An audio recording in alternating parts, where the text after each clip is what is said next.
Welcome back to another video of Rivals Until Death. Ready to go.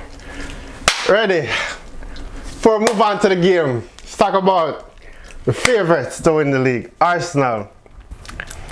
Leave it for What do you think about expectation this season of Arsenal? Do you think 100% now City are fan, Liverpool are fan, Chelsea team not good enough? Is Arsenal going to win the league? My expectation for Arsenal is the same every year. Arsenal expectation for me is always to win the league, regardless of if we're not playing the best in the league, yes or not. That's a big club. A big club should always aim to be winning the league. So there's nothing there that changed for me. Yes, these guys haven't been on the level as Arsenal team this season, but I still expect a win in all the games. Alright, let's talk about Arsenal versus Spurs. What a game, what a performance from Eze. Thoughts about that game? Best player on the field, Eze. In the first 5 minutes, I was cursed because I'm like, I need to see him more on the ball, but every time I watch him, I keep on noticing that he's not the type of player that's going to be on the ball all the time. He's the type of player that wants the ball in certain position to score certain goals or that dominate the team in certain position. He's not a Martin Odegaard. Like Martin Odegaard is the type of number 10 that wants to be on the ball all the time.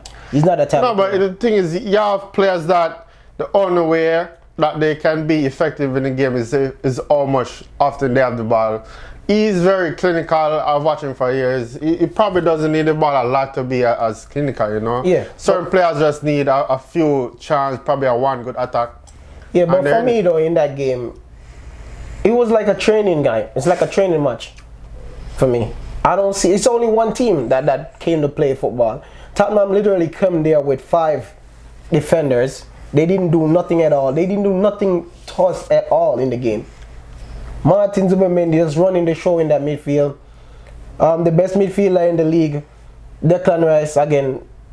What's there for me to say about this game or this squad this season? I should be asking you, what are your thoughts on the game? Because it's coming from a rival perspective. What are your thoughts on the game? So I was watching the game.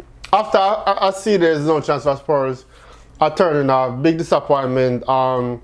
They come in with a defensive mindset, so it was kind of sad seeing the type of cheap goals that they give away, knowing that they're coming in with such a defensive mindset. I think the first goal that Arsenal scored, what a pass from Rice, right? The first goal when they split the defense. No, that's not Rice. Who's that? Mikel Merino. Mikel Merino. Yes, Merino. What a pass, good player. But again, like, where's the defense? Overall, it was a very good performance from Arsenal. I stopped watching it when I see that there's no coming back for Spurs. And yeah, they're the favorites to win the league. Solid defense. Manager is doing extremely well. Players though, I want to really put a little more highlight on in the game for me. Leandro Trossard, he's having a tremendous season as a winger. But Isak, I see people talking about, oh, he's not having a good season. This guy missed how many games this season? How many goals he's on? He's on the most goals scored for Arsenal. In this game again, he run the show in that wing. Run the show in the wing. Nkapia, I've seen a lot of people talking about, oh, we're missing Gabriel Magalhaes, so we're going to be losing games or we're not going to play good. This is the difference with this Arsenal squad. This is why I'm so confident this season, you know. Anybody could come in and replace any one of these guys that we don't drop off at all. Nkapia in the game, best defender for me in that game, even better than Saliba. And Saliba is going out this season with nobody really even saying much of him because that's what we expected from Saliba. He's the number, I would say he's the second best defender in the league. Gabriel Magalhaes is the best defender in the league for me. Best defender in the world at the moment for me. But Saliba just going, brushing every game's aside and just giving you a 10-10 performance and nobody really saying much about it. Do you prefer Nkapia over Mosquera? It doesn't matter which one it is. Both of them are on the same level for me. In your own words, what's wrong with Liverpool and why are they so bad this season? What you want me to be honest? Yeah. This season, last season is not the same. I feel like last season, Arne Slot inherited a Jurgen Klopp squad. Remember, look at the style of play last season. Look at the style of play this season. Jurgen Klopp played wing play football. Arne Slot is not playing that. That's the big problem in the squad. And they have too many big name players on that team that's not performing. And I feel like they're not getting the highlight that they should be getting. If this was another team, if this was a Chelsea, if this was a Arsenal, if this was a Manchester United, it would be terror. It would be fucking terror. I've lived it and I've seen it. I've seen my team at the pits of hell. I know they cheated us. I've seen Arsenal as bad as nobody like Arsenal. Even United, they still have a little, pressure for United, but like, there's not really much to say about the signings, the performance. The pundits not really saying much. I just feel like Jurgen Klopp, let's say Jurgen Klopp, Arne Slot just one of those managers who went on a gold mine. That's coming in a quality team and he just won the league. And they feel like they won the league basically because a lot of these teams have been injured. A lot of these team players have been injured. I.e. Arsenal. Arsenal had 27 injured in one season. That's hard to take from a team that's come second. Do you think he's in the hot seat? In terms of firing? I would have.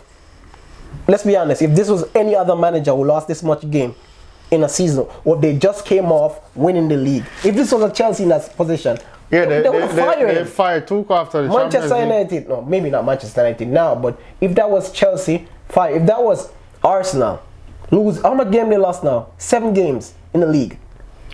Come on, man. All right, talk about the game. I didn't get to watch it. Liverpool 0, Nottingham 3. Do you watch the highlights of the game? I will not watch a full game. I'll watch a full game. And yet still again, these referees literally trying to make Liverpool win games. They're trying everything to make Liverpool win. You seen the end ball in the game, that the goal that they disallowed? No. They disallowed a goal in the game.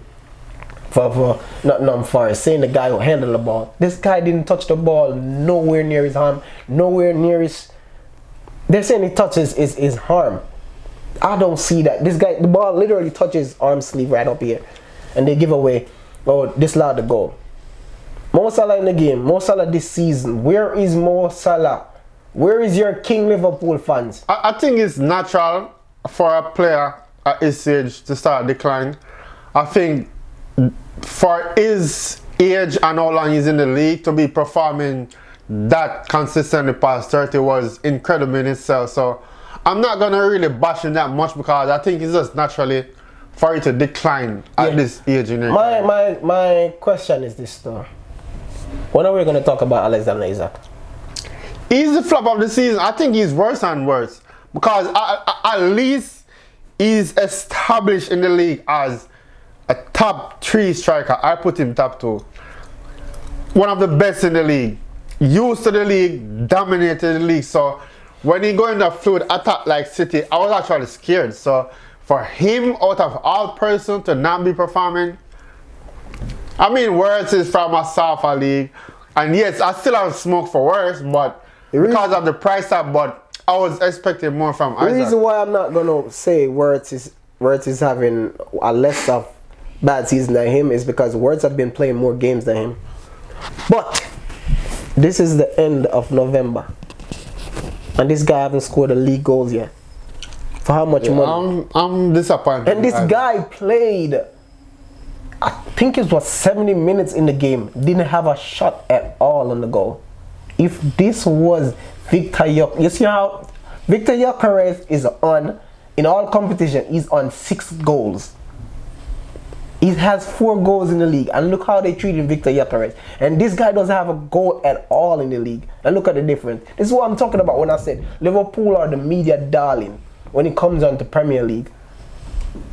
He cost the most money at transfer window. And nobody's saying nothing about it. And this is coming from a guy who rates Alexander Isak highly. I feel like he's the 2nd best striker in the league. No, for me, I would even say he's the best striker in the league up until this season.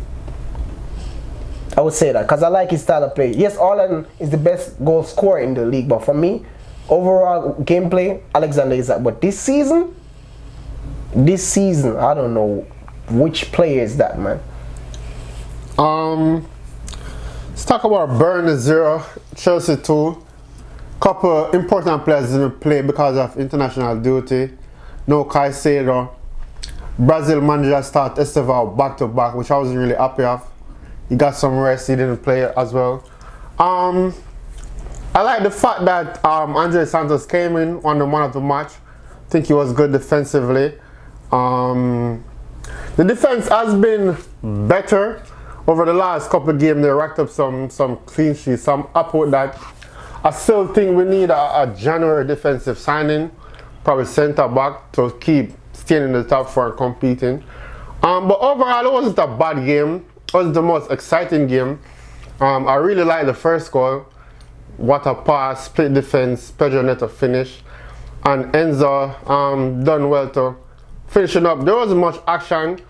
I'm just happy that the fact that, you know, players like Andre, they don't play much, so when they come in, they perform well. Enjoyed it.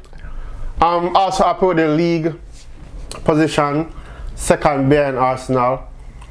But yeah, I still think we need one defensive signing to keep the season going. Just a few questions I want to ask you though. Are you in a title race? Technically, yes. I don't want to hear no technically. Give me a full answer. What are you in a title race? It's as simple as a yes or no. No, give me no technical nothing. Technically, you're second behind Arsenal. Technically, yes. I said yes. Technically, yes. What's this is the problem that I have with you guys, you know, a Chelsea fan in general.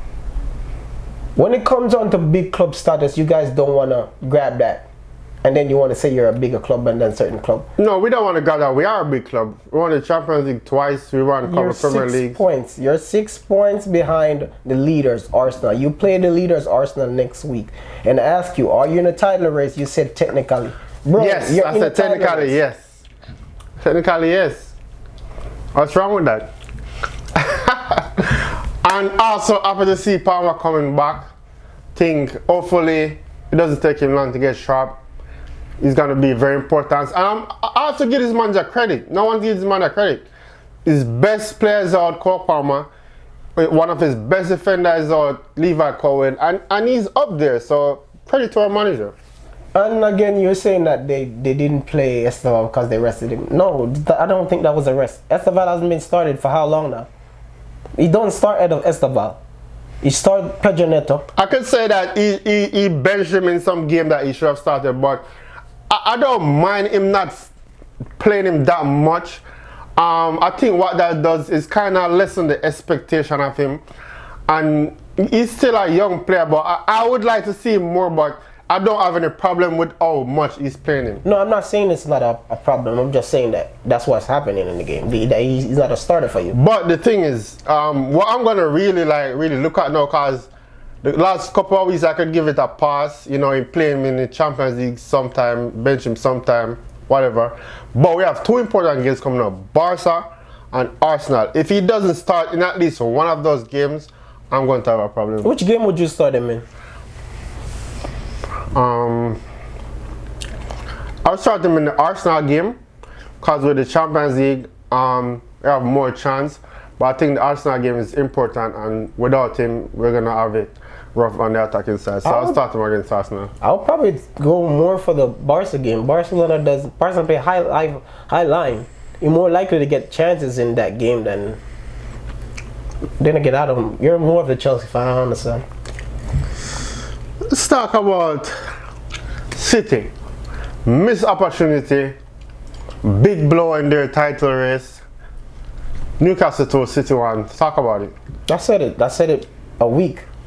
I said it from the jump that they wasn't gonna. City is not that team that they used to be.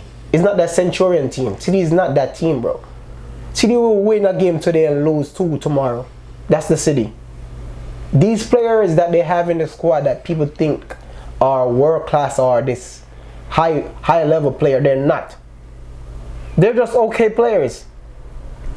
So that's why from the jump I was like, I don't see City as a title rival for Arsenal or a title rival for Liverpool. Yes, Liverpool fall off, but I didn't see City as that type of team. Yeah, very disappointed from them. I think that was a big opportunity miss. they should be winning that game. And Newcastle has shown that they have a better midfielder than them. Newcastle showed that they have one of the best midfielders in the league, or the best midfield in the league. Before we move on to the last game, I think I want to talk about that has turned things all the way around. Aston Villa. Start of the season very, very poor. Now they're in the top 4. What do you think about that? They're having a Unai Emery season. This is how Unai Emery normally goes when he's playing for like his team that he managed. Because they started off the season really poor. I'm thinking, are these dudes going to get relegated? It's always at the end, his team normally fell out though. But you have to give mention to Morgan Rogers again. He's tremendous. He's playing very good, and he's playing good for England too as well. You have to give him a mention there. He's playing good. I like this guy. I've seen a lot of people talking much of him. Matty Cash. He's always been a good player, but I think the reason why he doesn't get much credit over the years is he's been very inconsistent. This season he'll be good, this season he'll be bad. So, but I'm not saying that, no. But I don't hear a lot of people saying that he's one of the good right back in the league. He's one of the better right backs in the league for me. He's a good player. Yeah. Man U 0, Everton 1. This is crazy. What's crazy about it? What's crazy about it? Ghana Gay got a red 13 minutes into the game. They have over 75 minutes to win the game. And the first thing they do is concede. And they started off the game with a back 5. With a player get a red card. Wouldn't you think the right thing to do is change the formation to attacking formation and go straight attack? Yeah, but he still keep the back 5. Yeah, but just let's be honest now. We've seen him do this multiple times. You feel like he was gonna change? But that's not good. How can you be manager of one of the most established teams in the league? And yes, every manager has a right to have their philosophy. You get what I'm saying? Every manager has that right. But to being a good manager, you also have to have flexibility. Where's the common fucking sense that, okay, they're playing with 10 men, I'm going to take off one of those defenders, play with 4 defenders, put on an attacker and attack a game. That's just simple. Any coach would do that. And once again, this goal is scored on who falls, who's not attacking the runner. Bruno Fernandes again. He's one of the most overrated players in the whole world. And the reason why he got that much credit, is because when Manu was in trouble, they bought him and he performed on some good games. He was the only one and they just stick to that. And I'm like, bro, they're putting him over all much players with all much accolades, with all much stats, with all much performance. I'm like, bro, he's not that fucking good. I'm not gonna sit here and say the system is bad. You know what the big problem with Manchester United that I noticed? They got too many players in that squad who wants to be the guy to win the games. Bruno Fernandes is that type of player. Amad Diallo is that type of player. Boy named Buemo is that type of player. Mateus Cunha is that type of player. And all of these guys that I'm mentioning are on the attacking players. And that's where the problem lies for me. And then you have Sesko there. Sesko is the only one I don't feel like want to grab that type of highlight. But he's the one that should have want to grab it. Because you're a striker. And that's the problem that I have with Manchester United. But the manager, when I've seen him losing to this team, I'm like, that's not nothing new to me. What's shocking to me in that game is the red card. The slap. That's a red card. It's a red card for me. But I don't know what can come in his mind for him to be slapping his own player like that. That's crazy. And he's never that type of player for me. Every time I've watched him, I watch him play for Everton or when he used to play for Paris Saint-Germain. He wasn't that type of player. Yeah, they have to really piss him off for that time. Yeah, something literally probably had to. You probably had to set something to him for him to be that hungry to slap his own player. Alright, I'm gonna call a team name and their position on the table. And you're gonna tell me if you're surprised or not surprised. right? We got Newcastle at 14th place. I'm surprised. But it's not going to be for long.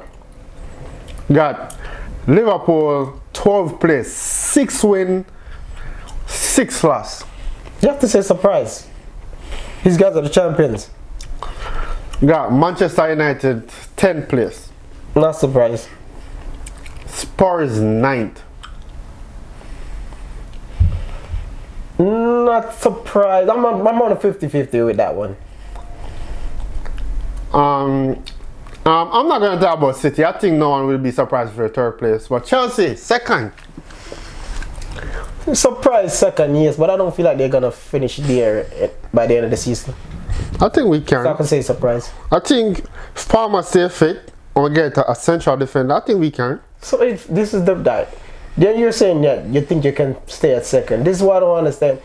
But you still don't want to say you're in a title race. I said technically yes. I said yes. Bro, don't give me no technical. Technically yes. You're saying that you have the best midfielder in the world. You're saying that you have Facts. You saying that you have the best midfielder in there. You said that you have the best number 10 in the world, that's Palmer. You said that you have the best right back in the league. All these best that you're saying that you have. You said you have the best midfield in the league. You should be challenging for the league, bro. You said you have the best midfield in the league. Yeah? You said you have Palmer. You said you have Caicedo. You said you have Enzo. You said you have the best midfield in the league. You said Arsenal have the best defense. You said you have the best midfield in the league. That's what you said. I think that's true. I think that's correct. That means you're supposed to be challenging for the title, and if all these players that you said you had, and all of these best that you're saying that you have, they better make sure that they win that fucking game coming next week. Because I'm on them. I'm on all of these guys that you're saying. Make sure that you win this game. And make sure that these guys that you're talking about have an outstanding performance and better than the guys that you're saying that they're better than Arsenal players. That's all I'm asking for, because I'm watching you guys. Every time you played Arsenal, that you guys compare these guys to Arsenal players, we don't see them. So make sure that we see them again. Top 4 team at best. I don't just win in the league. I'm not just being honest. Do you still think Spurs gonna finish over us? Yes, when the players come back. That's laughable. But I let's go on, cause that's laughable. And you actually believe that Spurs gonna finish over Chelsea? Yes. And I'm still gonna stick to the same thing. Yes. Man City at home to Leeds. Man City at home to Leeds. Early Norland. Man City win. Man City win 3-1. Leeds is playing good. 3-1 Man City. City win 2-0. We have Spurs at home to Fulham. Spurs at home to Fulham. Fulham win. Fulham win 2-1. Fulham. Fulham win? Yeah. Draw game 2-2. Reason why I said Fulham win, Spurs haven't been good at home. They've been good at away games. They're at home now. I'll say 2-2. We have Crystal Palace at home to Manchester United. Crystal Palace win. Palace win. I'm not even giving Manchester United a goal, you know. Palace win 3-0. I'll probably give them a goal. I'll say Palace win 2-1. And we have West Ham at home to Liverpool. You go first on this one, because I don't know if you want to go, man. Liverpool win, even though it's away. I'll say 2-1. West Ham win. West Ham been playing good. They've been picking up points ever since Nuno came and take over the manager position. West Ham win 2-1. That's crazy though, you know. That's crazy if West Ham win, that's crazy. And we have big game, Chelsea at home to Arsenal. You go. You're at home. Draw game, I'll say 1-1. Arsenal win 2-0. That should be it. Yeah. Again, guys, like this video, share, leave a comment, tell us your opinion, and follow us at TikTok Rivals until then. You never walk alone.